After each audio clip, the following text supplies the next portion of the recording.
우리 옆 사람과 함께 인사를 나누겠습니다. 복음 명분 가문을 만듭시다. 네, 오늘 말씀의 제목은 보고 들은 증인입니다. 저는 이 고등학교 3년 이렇게 졸업하고 나서 이제 그때는 학력고사 시험을 쳤습니다. 먼저 선지망 후시험 그 시험을 치고 학교를 지원을 먼저 하고 그다음에 시험을 치게 되죠. 처음에 시험을 쳤는데 떨어졌어요. 그래서 1년간 재수를 하게 되었습니다. 이제 고등학교를 졸업하고 나니까 교회에서는 교사로 이렇게 세워주는데 제가 고등학교 때 중창단을 이렇게 봉사를 했기 때문에 그 뭐 전국 대회도 있었고 이렇게 해서 우리 팀이 우리 쪽에 좋은 그 멤버들이 많았어요. 그래서 나가서 수상도 하고 뭐 그렇게 했는데 그러다 보니까 교회에 초등부 그 지휘를 이렇게 맡기더라고요. 그때 이제 반주했던 우리 반주자가 천연의 지금 권사 이렇게 돼 있고 그때 우리 뭐 이유란 권사 뭐 사모 등등 뭐 여러 가지 많은 우리 렘넌트들이 그때 있었습니다. 제가 이제 딱 결단한 게 뭐냐면은 주일은 내가 온전히 예배를 드려야 되겠다. 주일 예배 드리고 교사 직분 감당해 나가려면은 월요일부터 토요일까지 열심히 해야 되잖아요. 그래서 제가 하나님 앞에 기도를 했습니다. 하나님, 제가 월요일부터 토요일까지 정말 집중할 수 있게 해달라고. 그런데 하나님께서 진짜 저에게 제 능력 이상의 큰 응답을 주셨습니다. 그러면서 이제 제가 주일에 무슨 생각을 했는가 하면은 월요일부터 토요일까지는 보통 5시 반에 이렇게 일어나서 그러니까 재수할 때 아침에 밥 먹고 이제 7시까지는 학원에 가요. 이제 첫 차를 타고 이제 7시까지 학원 가는 이런 습관을 들였기 때문에 제가 주일을 생각해 보니까 아니 공부하는 데는 이렇게 내가 열심을 내는데 내가 주일에는 늦게 갈 필요가 있느냐. 이제 8시 반, 뭐 8시까지 가면 되는데 이제 그때는 이제 아이들이 8시까지 오고 그랬거든요. 그래서 제가 7시까지 학원에 가는데 주일은 내가 굳이 늦게 갈 필요가 있겠느냐 이런 생각을 하나님이 주시는 거예요. 그러니까 생각을 주시니까 마음이 바뀌고 마음이 바뀌니까 행동이 바뀌는 거예요. 그래서 제가 주일도 평상시와 똑같이 일어나가지고 그때는 30분 좀 늦게 6시에 일어나서 씻고 밥 먹고 교회 오면은 학원은 쉬는데 교회는 요 가까이 있으니까 뭐 7시까지 오니까 충분히 오겠더라고요. 그래서 이제 7시에 와서 8시까지 제 말씀 보고 기도하고 그다음에 아이들 이제 데리러 가요. 그때는 이제 초등부 찬양대가 한 30명 됐거든요. 이제 아이들 데리러 이제 쭉 가서 차도 없잖아요. 걸어가서 저 중리 아파트부터 시작해서 애들 쭉 데리고 와서 찬양대 연습하고 그렇게 했단 말이에요. 그렇게 이제 1년을 쭉 지나고 그 다음에 시험을 치고 이제 뭐 생각했던 것보다 더 좋은 대학에 가서 그렇게 또 이 대학 들어가니까 더 시간적 여유가 많으니까 가서 또 하고 끝나고 나서 보면은 제가 이제 초등부 지휘자하고 그다음에 할렐루야 찬양대 그때 이제 김호만 장로님 찬양대 지휘를 하셨는데 총무를 또 맡겨주시는 거예요. 이 찬양대. 이 찬양대가 조금 바쁘잖아요. 찬양대 주로 헌신하는 분들이 교회 중요한 분들이니까 다 이렇게 바쁘게 찬양대 가운을 이렇게 벗어두고 이렇게 가시는 거예요. 그러면은 주중에 정리할 사람이 없어요. 시간 많은 사람이 제 아닙니까? 대학생 뭐 할 시간이 뭐가 있어요? 그래서 토요일에 우리는 그때 초등부 찬양대 연습을 했단 말이에요. 토요일 4시에 하는데 남는 게 시간이니까 3시까지 와가지고 또는 이제 주중에 교회 와가지고 찬양대 캐비넷 다 열어가지고 이제 소중대별로 다 정리를 이렇게 딱 하고 나면은 몇 분 안 걸려요. 한 30분 이렇게 딱 정리하고 나면은 그 다음 주에 누가 왔을 때 캐비넷을 딱 열면은 딱 가지런히 이렇게 돼 있는 거예요. 제가 총무할 때는 이제 그렇게 하니까 다 좋죠. 저도 마음이 편하고 저도 제 일을 제대로 하는 것이고 또 찬양대원들도 이제 그렇게 하고 주일 저녁에 보면은 찬양대 가운이 본인이 걸어놨는데도 밑에 떨어진 게 많아요. 그럼 그게 계속 쌓여 있으면 막 냄새가 나잖아요. 그러니까 이제 주중에 와가지고 걸어두면은 깨끗해지고 이렇게 되어집니다. 무슨 말씀을 드리려고 하는가 하면은 여러분이 무엇을 하든지 여러분이 직업이 무엇이든지 또는 교회에서 여러분들이 어떤 일을 맡았든지 또 어떤 직분이든지 지금 나온 말씀의 흐름대로 300%를 마음에 딱 담으시면 돼요. 그러니까 내가 하는 일의 전문성 100%. 그럼 이게 교회 청소를 하든 뭐를 하든 일단 내게 맡겨진 일은 300%의 전문성. 그래서 첫 번째는 전문성 100%. 그건 어려운 게 아니에요. 우리가 미분적분을 푸는 것도 아니고 우주 항공을 연구하는 것도 아니고 평상시 하는 일을 하기 때문에 조금만 생각하면은 전문성 100%는 쉽게 할 수 있어요. 제가 거기에 대한 또 이게 느낀 게 뭐냐면은 대학 다닐 때 저희는 첫 번째 286 이제 도스 사용해가지고 이렇게 했거든요. 그러다가 이제 저희 때에 이 캐드캠이라는 것을 이제 배웠습니다. 캐드캠을 한 1년 정도 배웠는데 잘 모르겠더라고요.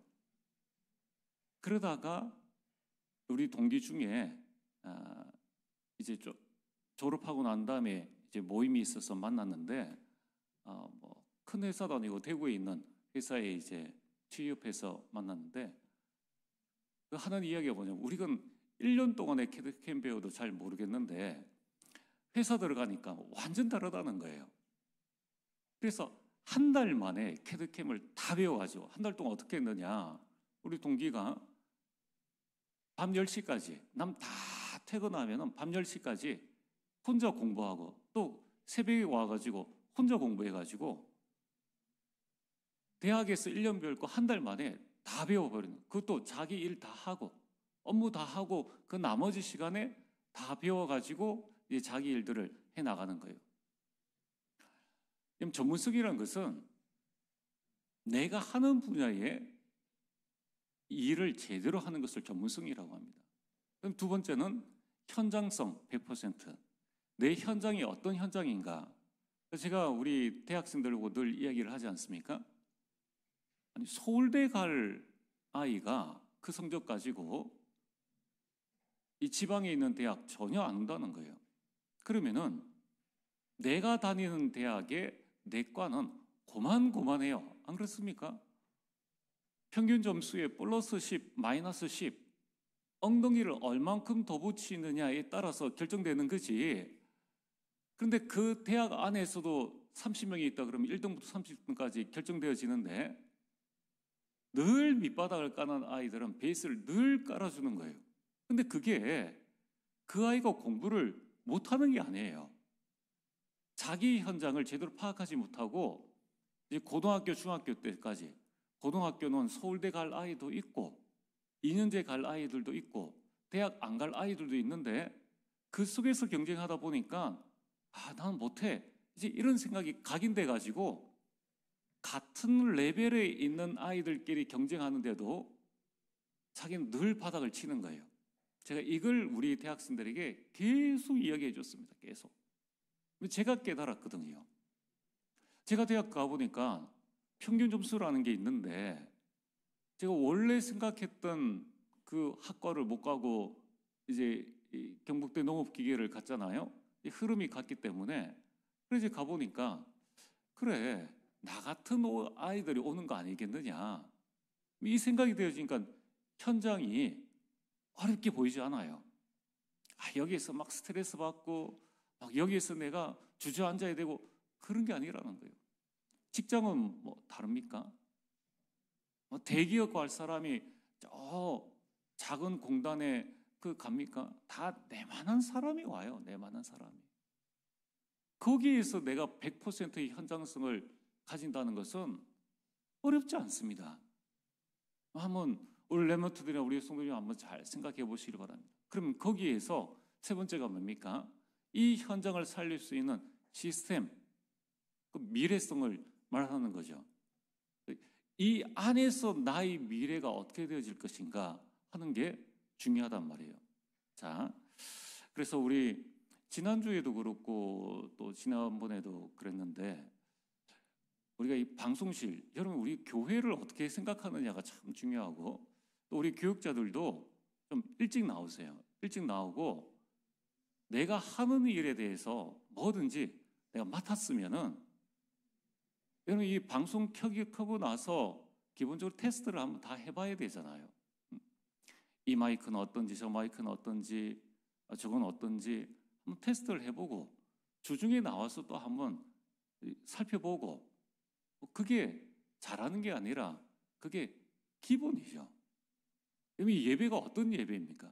하나님 앞에 드리는 예배를 우리는 내 식으로 그냥 늘 하던 대로 안 되면 안 되는 대로 되면 되는 대로 오늘 하나님의 말씀을 잘 들으시길 바랍니다. 우리가 모든 일을 할 때에 하나님 앞에서 해야지 사람 앞에서 좀 잘 보이고 아무 소용없어요. 또 우리 성도님들에게 정말 말씀드리고 싶은 게 뭐냐면은 여러분 우리가 하나님을 섬기고 하나님께 헌신하고 충성하고 봉사한다는 게 뭡니까? 보이지 않는 하나님께 뭘 충성하는 거예요? 보이지 않는 하나님께 뭘 우리의 사랑을 표현을 하는 겁니까? 우리가 정말 전도하고 섬기려면 무엇을 해야 되느냐는 거예요. 내가 섬기는 교회를 잘 섬겨야 되는 거예요. 내게 맡겨주신 직분, 내가 교회 안에서 교회를 섬기는 게 하나님을 섬기는 거예요. 부모님께 오늘 우리 어버이 주일에 부모님께 효도한다. 그 효도를 어버이 주일이니까 전화해가지고 부모님 사랑해요. 용돈 한 번도 안 드리고 어머니 생신, 아버지 생신인데 케이크 한 번도 안 사드리고 입으로만 계속하고 자기 쓸 거 다 쓰고 그게 무슨 사랑이고 그게 무슨 효도냐는 거예요. 여러분 우리가 하나님에 대한 사랑, 우리가 하나님께 헌신하고 세계보험을 한다는 건 도대체 무슨 말입니까? 하나님께서 내게 맡겨주신 이 교회에 내가 무엇을 할 수 있는가를 보고 하나님 앞에서 행하는 것을 우리는 헌신이라고 하는 거예요. 그걸 하나님을 사랑한다라고 하는 겁니다. 자, 그래서 저는 세계복음화 전혀 어렵지 않다고 생각되어집니다. 아니 우리가 왜 살아갑니까? 왜 우리가 직장생활을 합니까? 직장생활은 죽기 살기로 열심히 하고 이제 교회 와서는 난 힘이 없어요. 난 못해요.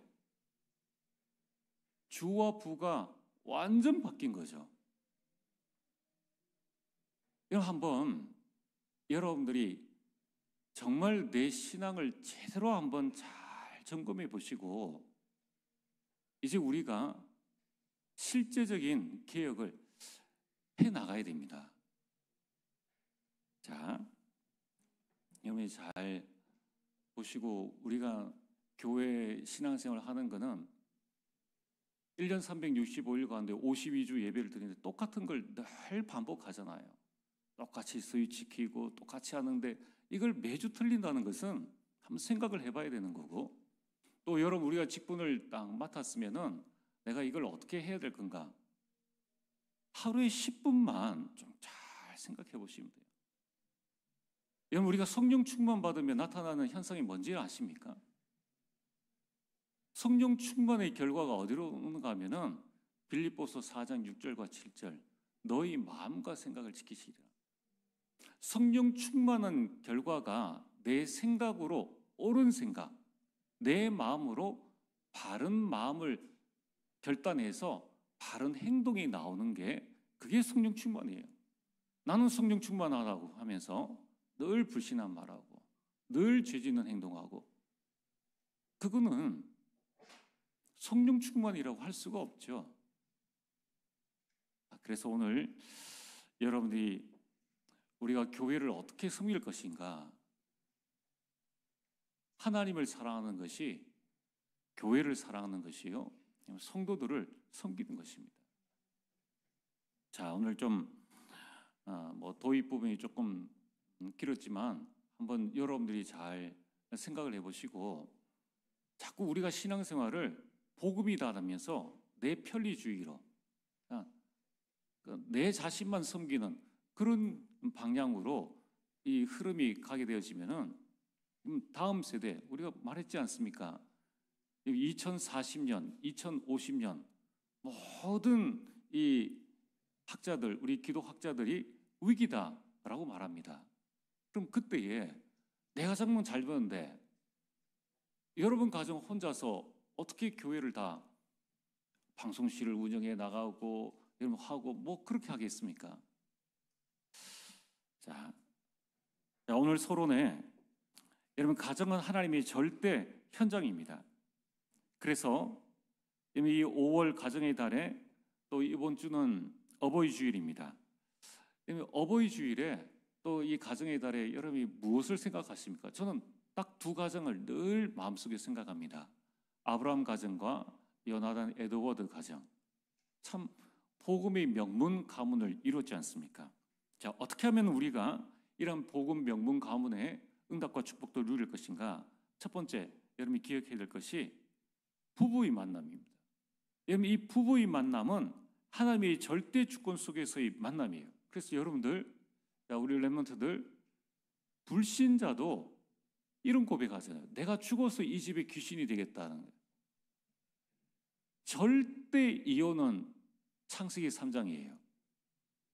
절대 그거는 어떤 이유를 대서라도 그거는 스스로 속는 것입니다.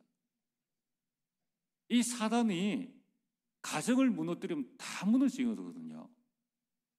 여러분, 세상 기준 가지고 하나님의 절대 주권을 논할 필요가 없습니다. 그때 내가 마음이 홀깃해가지고 마음 홀깃한 게 하나님의 절대 주권이에요. 자, 그래서 부부의 만남, 하나님의 절대 주권 속에서의 만남이다. 어떤 만남인가? 창세기 2장 18절, 여호와 하나님이 이르시되 사람이 혼자 사는 것이 좋지 아니하니 내가 그를 위하여 돕는 배필을 지으리라. 내가 도와줘야 되는데 저 인간이 왜 나를 안 도와줘? 왜 나를 힘들게 해? 이러니까 나랑 안 맞다는 거예요. 자꾸 사람을 내게 맞추려고 한다는 거예요. 그러니까 어느 세상 사람들이 여러분에게 맞춰주겠습니까? 나도 나랑 안 맞는데, 나도 나를 싫어할 때가 있는데 누가 나를 그렇게 맞춰주겠느냐는 거예요. 그래서 사단이 이 달콤한 속삭임에 자꾸 우리가 속아가지고 혼자 사는 것이 좋다라는 프로그램 보고 결혼 안 해도 돼. 성경 외에 다른 논리 가지고 그 논리로 자꾸 우리 마음과 생각을 빼앗겨버리는 거예요. 목숨 걸고 가정을 살려야 됩니다. 우리 렘넌트들이 지금부터 기도하셔야 돼요. 가정은 하나님께서 우리에게 주신 최고의 축복입니다. 그 축복들을 놓쳐버리면은 내 인생의 반쪽 축복밖에 되어지지 않아요. 결혼을 절대 사명으로 알고 그럼 기도하셔야 돼요. 그리고 누구를 찾느냐, 내가 도와줄 배필이 누구냐 하는 것을 살펴봐야 됩니다. 바보 온달도 장군으로 만든 그런 이야기가 있는데, 내가 복음이 분명하면은 우리가 누구든지 살릴 수 있지 않습니까? 그 만남을 두고 여러분 기도하시고, 부부의 만남, 하나님의 절대 주권 속의 만남임을 기억하시길 바랍니다. 두 번째, 가족의 만남. 부부를 통해서 만나진 이러한 가족의 모든 만남, 이런 친척들도 있죠, 형제가 있죠. 이러한 모든 만남은 하나님의 절대 계획 속에서의 만남이라는 거예요. 여러분, 부부와 자녀를 통한 하나님의 절대 계획이 뭡니까? 창세기 12장 1절에 3절, 237을 살리고 오천족을 복음하는 세계 복음화의 절대 계획이 가정 안에 들어있다는 거예요. 그래서 하나님은 구약 시대의 아브라함 가정 한 가정을 통해서 세계 복음화를 이루어 나가셨습니다. 이제 신약 시대에는 브리스길라 아굴라 부부 한 부부를 통하여서 한 전도자를 세우고 루디아 한 사람을 통하여서 한 교회를 세워 나가는 응답과 축복들을 주셨다는 거예요. 그럼 이처럼 가족의 모든 만남은 하나님의 절대 계획이 있다는 거예요. 그래서 세 번째, 모든 가정사, 모든 가정 일에는 하나님의 절대 응답이 숨어져 있다는 거예요.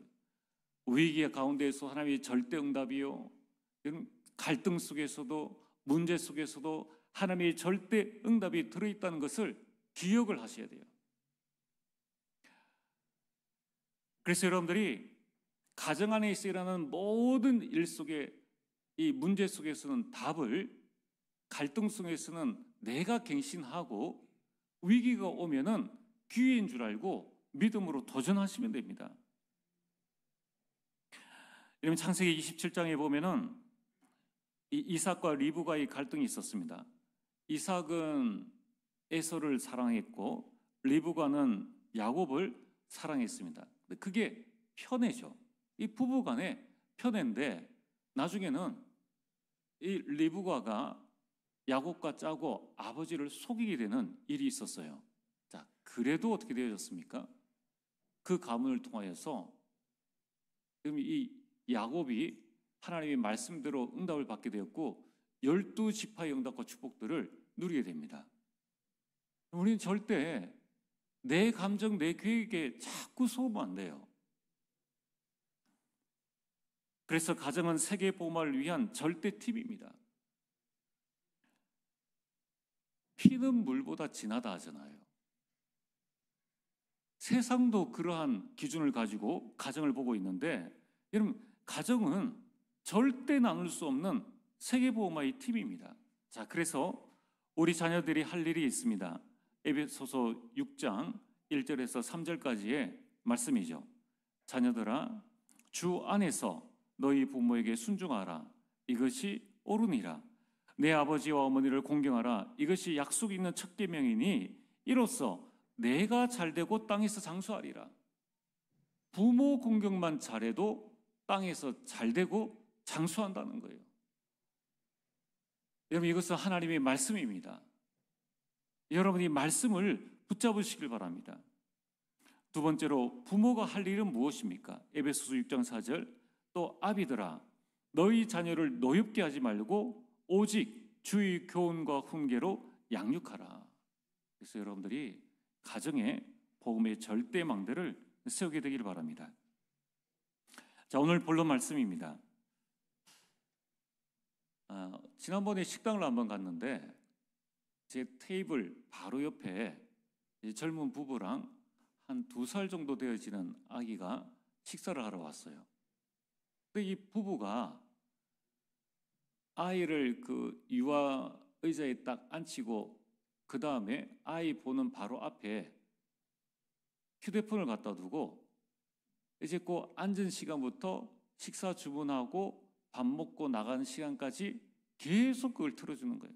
제가 옆으로 한번 봤죠. 보니까 그 아이는 딱 앉자마자 바로 휴대폰을 보는데 이제 식사가 나오니까 엄마가 떠먹여줍니다. 그러니까 엄마 쳐다보지도 않고 그냥 밥만 먹고 엄마가 먹여주는 거 먹고 대화 한마디도 안 하고 나가버리는 거예요.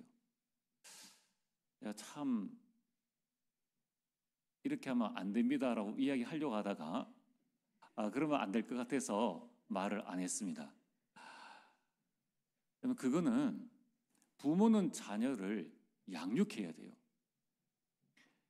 휴대폰을 보면서 밥을 떠넘겨주는 것은 양육이 아니라 사육입니다. 먹이를 주는 거예요. 참 안타까운 현실이죠. 우리 렘넌트들 기억을 해야 됩니다. 부모님이 여러분들에게 잔소리를 하고 부모님이 여러분들에게 여러 가지 이야기를 하는 것, 그건 양육하기 위해서예요. 우리 렘넌트 짐승이 아니잖아요. 여러분 편한 대로 할 것 같으면 먹을 거 주고 TV 주고 폰 주고 마음대로 사육할 수 있어요. 그럼 나중에 그 아이의 미래가 어떻게 되어지겠습니까? 그럼 우리는 본 대로 들은 대로 우리 인생이 되어집니다. 그 아이의 미래가 창창하다, 절대 그렇게 말할 수 없어요. 부모의 열성으로 좋은 대학 가서 성공할 수 있습니다. 그러나 반드시 영적 문제는 와서 피할 수 없는 큰 어려움에 처하게 됩니다. 오늘 성경 본문에 이 베드로가 나와서 말하지 않습니까? 이 베드로가 누구입니까? 여종 앞에서 3번이나 예수님을 모른다고 부인했던 쫄보입니다. 여러분 같으면 그렇게 안 할 텐데, 아니 우리 인생은 한 번 죽는 인생이지 않습니까? 우리는 예수님 못 보고도 이렇게 예배드리는데 예수님과 함께하면서 죽은 자 살아난 거 봤죠? 예수님이 변화산에서 모세, 엘리야와 같이 말씀하는 거 봤죠? 하나님의 음성 들었죠? 안전뱅이가 일어나는 거, 문둥병자, 이루 말할 수 없는 많은 일들을 보고 여종 앞에서 예수님을 모른다고 절대 부인을 3번이나 했던 베드로입니다. 그 베드로가 이제는 산헤드린 공회라는 어마무시한 종교재판 앞에서, 우리가 학교에서 밥 먹을 때 기도하는 그 정도의 부끄러움이 아니에요. 여기는 완전 생명을, 그 종교재판 앞에서 한마디만 말하면은 생명을 앗아갈 수 있는 그 순간입니다. 거기에서 이 베드로가 어떻게 담대히 예수 그리스도를 말할 수 있었겠습니까? 20절입니다.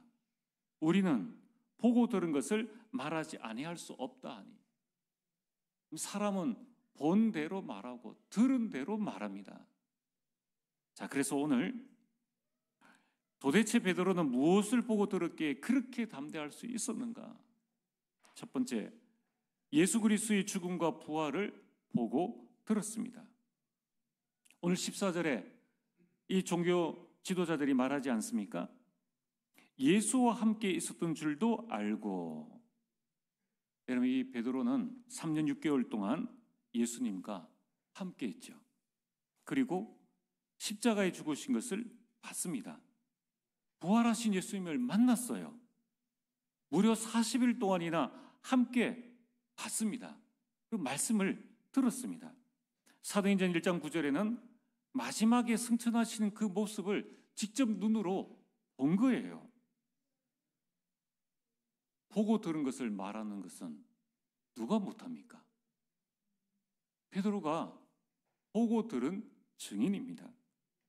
두 번째로 베드로는 약속하신 성령의 역사를 보고 들은 증인입니다. 마지막 1장 8절에 올라가실 때에 성령 충만하면은 권능을 받고 땅끝까지 증인이 될 것이다 라고 말씀을 하셨는데, 이 말씀하신 대로 오순절 날에 바람 같은 불 같은 성령의 역사를 직접 체험을 했습니다. 그러면서 이 15나라의 전도의 문, 선교의 문이 열리는 것을 봤어요. 제자들이 15나라의 외국어로 말을 했습니다. 얼마나 놀라운 일입니까? 만약에 오늘 여러분들이 성령 충만하셔서 지금 우리 함께 예배드리는 우리 일본 또 우리 브라질 사역자들, 여러분들이 갑자기 브라질 말로 일본 말로 막 말을 하는 거예요. 그 체험이 있으면은 어떻게 되어지겠습니까? 야, 정말 하나님께서 살아계신다구나라는 것을 금방 깨달을 수 있겠죠. 아니, 한 번도 공부하지 않았는데 이 어부가 무슨 공부를 했겠습니까? 그걸 봤다는 거예요. 게다가 요엘 선지자의 그 말씀이 성취되어지는 것을 봤죠. 모이면 잡혀가는데 3천 제자가 믿겠다는 거예요. 그 쫄보 베드로, 자기가 자기 자신을 알잖아요. 내 말에 3천 제자가 일어나겠습니까? 베드로가 그걸 알잖아요.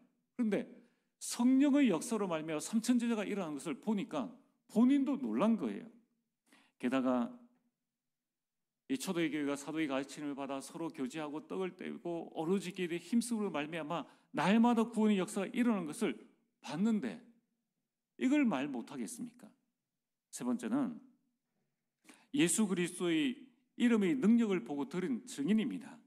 18절에 이렇게 말하죠. 종교 지도자들이 그들을 불러 경고하여 도무지 예수의 이름으로 말하지도 말고 가르치지도 말라 하니. 이 종교 지도자들이 경고하고 말하지도 말고 가르치지도 말라 해도 베드로와 요한은 예수 그리스도의 그 이름의 능력을 보고 들은 증인입니다. 마가복음 16장 17절과 18절에 그 이름을 믿는 자에게 능력을 주시겠다고 이미 말씀을 약속을 하셨죠. 그 약속대로 이 나면서 못 걷게 된 자가, 성전 미문에 앉은 자가 아니 예수 그리스도의 이름 선포했는데 천하의 불치병자가 일어서 버렸는 거예요. 그리고 그 이름을 선포할 때에 남자만 5,000명이나 또 믿게 되었습니다. 이것을 보고 들으니까 베드로는 말하지 않을 수가 없는 거예요. 우리가 좋은 이 광경을 보거나 또는 맛집에 가면 그걸 자연스럽게 말하지 않습니까? 그걸 말하는 것은 전혀 어렵지 않습니다. 남이 아니라 해도 시험 들지 않아요. 오늘 말씀의 결론입니다. 우리는 모든 일을 하나님 앞에서 해야 합니다. 오늘 4장 19절에 이렇게 말씀합니다. 베드로와 요한이 대답하여 이르되, 이 베드로와 요한이 누굽니까?